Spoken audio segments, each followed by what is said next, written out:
relatos. Vale sempre lembrar que esse é um vídeo que não pressupõe substituir terapia. É apenas uma forma de entretenimento para que as pessoas consigam entender um pouco mais como funciona a dinâmica de uma terapia, os insights que o terapeuta vê e como isso é importante às vezes para ressignificar alguns acontecimentos na vida. Então vamos lá? Por que homens costumam ficar infelizes em seus relacionamentos? Meu ex acabou de terminar comigo falando que me amava, mas estava infeliz e perdeu os sentimentos românticos. Não é a primeira vez que escuto esse tipo de justificativa. Às vezes, nos esforçamos tanto pelo outro, investir na relação, etc. Em contrapartida, os homens não costumam se esforçar tanto. O relacionamento se torna monótono e acabam terminando sob esta justificativa. Não estou generalizando que todos os homens são assim, mas parece que existe uma tendência. E realmente, ninguém precisa estar em um relacionamento se está infeliz. Mas o que os torna realmente felizes? Boa pergunta, né? Por que não se esforçam para valorizar suas parceiras e manter o relacionamento saudável? Parece ser sempre aquela máxima,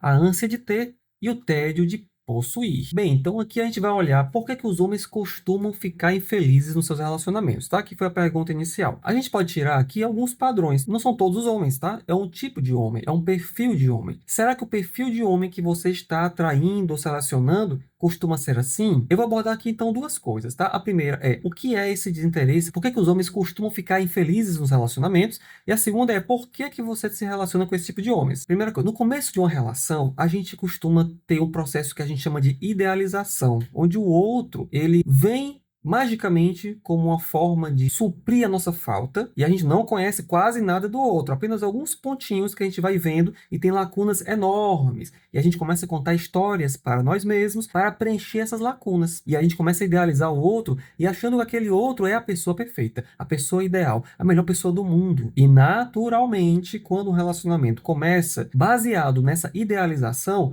com o passar do tempo, as pessoas vão se conhecendo melhor e as lacunas vão sendo preenchidas não mais pela fantasia, mas pela realidade, pelo que a pessoa está mostrando no dia a dia. E aí começa a surgir as decepções. Então, nesse momento, faz todo sentido perder os sentimentos românticos, né? Ele colocou aqui esses sentimentos românticos podem ser sentimentos idealizados que ele está perdendo, né? Que ele perdeu ali quando, durante a convivência, ele se desencantou, digamos assim, né? E isso não é de todo mal, tá? Quando a pessoa se desencanta, ela percebe que talvez aquela relação não é aquilo que ela deseja. Então, ela perde o interesse e vai buscar uma outra coisa. E até aí tá tudo bem e faz parte do processo de relacionamento. Como você mesmo falou, o pior seria se a pessoa permanecesse sem querer. Então, para evitar isso, a gente trabalha na chamada seleção. A gente vai buscar selecionar características nesses homens aí que sejam compatíveis com aquilo que você tem para oferecer. E não é aquilo que você tem para oferecer de melhor, mas aquilo que você tem para oferecer de pior, de melhor e de naturalmente. Ou seja, no seu dia a dia, sem muito esforço, você conseguiu oferecer algo e aquele homem se satisfazer com aquilo. Então agora a gente vai para o segundo ponto, que é por que você está selecionando esse tipo de homens? Essa questão que vai permitir que você selecione esses homens e que você consiga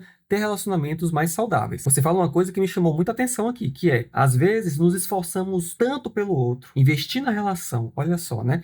O que é se esforçar tanto? Muitas pessoas acham que a relação precisa se esforçar muito, né? Eu já não acho tanto assim, tá? A gente precisa sim, obviamente, se esforçar, mas não tanto. Quando a gente seleciona um parceiro que é compatível, nós não precisamos nos esforçar demasiadamente, prejudicar sua própria vida ou deixar de viver as suas coisas para dar atenção ao outro, para tentar agradar o outro. Esse processo é um processo de autoanulação. A pessoa começa a deixar de viver a sua própria vida e vai girar em torno de um relacionamento ali que é o outro. Então percebe se existe essa tendência em você? Isso é muito comum, tá? Se isso aconteceu no seu relacionamento, então tá explicado. Naturalmente tem uma tendência do outro se distanciar, porque ele vai sentir, digamos, sufocado, ele vai sentir que ele não merece tanto esse investimento que você está dando, ele vai sentir uma certa pressão. Ele não vai conseguir devolver para você aquilo que você está dando. E essa é uma reação saudável dessa pessoa, tá? Se fosse um padrão antissocial narcisista, por exemplo, ele iria adorar isso, iria explorar e fazer cada vez mais você ficar fazendo isso, sendo uma fonte de suprimento para ele. Então já é um bom sinal que você está selecionando pessoas que não são narcisistas ali, certo? Mas é importante observar se está acontecendo isso que eu estou te falando, tá? Aí você pergunta também assim, o que torna os homens realmente felizes? Eu diria que depende muito de cada um. O que torna as pessoas felizes não está fora. O parceiro não tem o poder de fazer o outro feliz. A felicidade é uma coisa que vem de dentro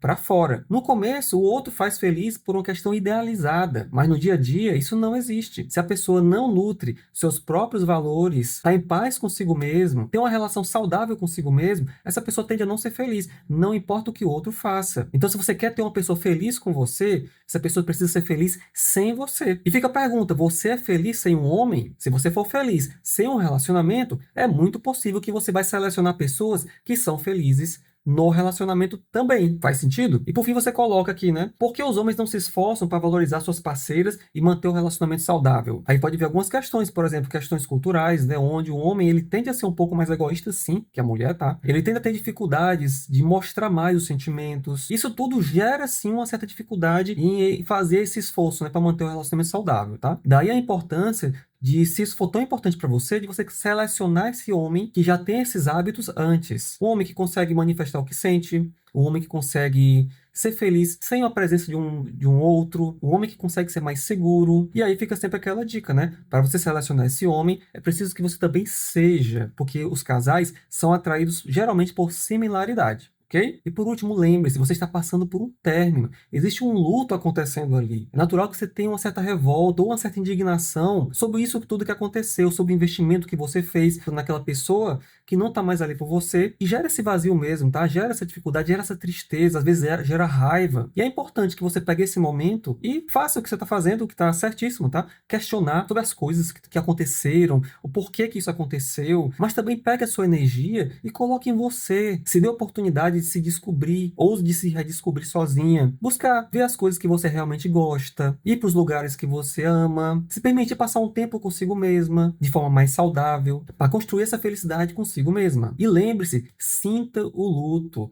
É um período essencial e estruturante de qualquer pessoa. Curta essa tristeza, não precisa buscar outra pessoa, não precisa apressar o passo para não sentir. Se permita passar por esse processo de forma tranquila e leve o seu tempo. Esse luto vai passar, é saudável e o luto tende a tornar você uma pessoa mais íntegra, confiante e consciente. Assim, no próximo relacionamento, você tende a não cometer os mesmos erros. Então fique bem. E você que está assistindo esse vídeo, se quiser compartilhar a sua história, manda para o e-mail que está aqui na descrição, porque se for selecionado, eu vou ler aqui sem te identificar. E vou te dar o conselho que amigo nenhum te dá. E se você gostou desse vídeo, deixa o like, segue o canal e até o próximo vídeo.